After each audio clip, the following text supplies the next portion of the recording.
Ready 3, 2, 1 start. Kerala सरकार की ओर से बकरीद पर लॉकडाउन में ढील दिए जाने पर सुप्रीम कोर्ट ने नाराज़गी जताते हुए उसे जो फटकार लगाई वह ज़रूरी थी, क्योंकि केरल उन राज्यों में से है जहां कोरोना संक्रमण के सबसे ज़्यादा मामले सामने आ रहे हैं।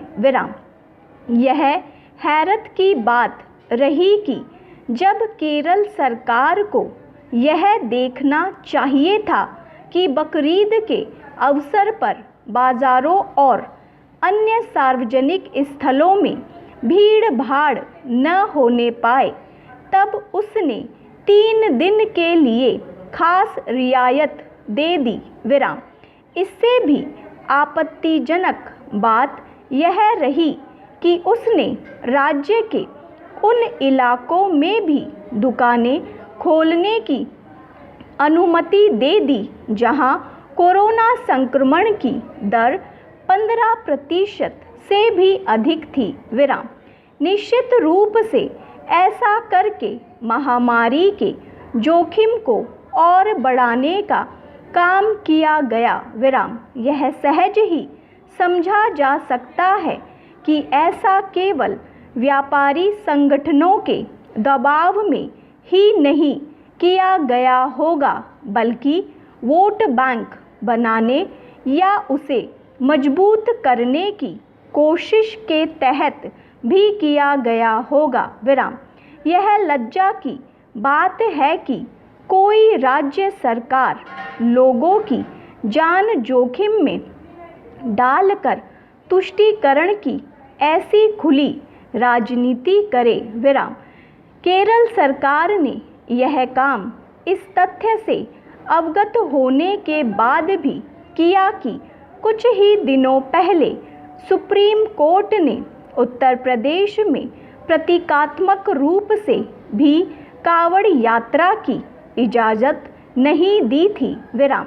यह संभव नहीं कि केरल सरकार इस सब से परिचित न हो कि संक्रमण की दूसरी लहर के जारी रहने और तीसरी लहर आने की आशंका को देखते हुए देश भर में किस तरह सार्वजनिक स्तर पर होने वाले आयोजनों को रद्द करने की ज़रूरत जताई जा रही थी। खुद प्रधानमंत्री भी राज्यों को आगाह कर रहे थे। यह अजीब है कि केरल सरकार के फैसले के खिलाफ इंडियन मेडिकल एसोसिएशन को छोड़कर अन्य किसी संगठन ने आवाज़ उठाने का साहस नहीं किया। क्या इसलिए नहीं किया ताकि समुदाय विशेष को बुरा न लगे? जो भी हो, इसकी अनदेखी नहीं की जा सकती कि कुंभ के आयोजन पर किस तरह तमाम राजनीतिक दल मुखर हो उठे थे। क्या नैतिकता का तकाजा यह नहीं कहता था कि ये दल केरल सरकार के बेजा फैसले पर भी मुखरता दिखाते? इससे संतुष्ट नहीं हुआ जा सकता कि सुप्रीम कोर्ट ने केरल सरकार को फटकार लगाई, क्योंकि ऐसा करने में देर कर दी गई। यह फटकार तब आई जब लॉकडाउन में छूट का आखिरी दिन था।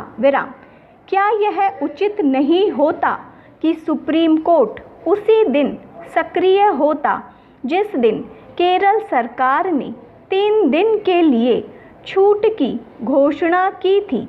यह जो देरी हुई उसके दुष्परिणाम देखने को मिल सकते हैं। स्टॉप।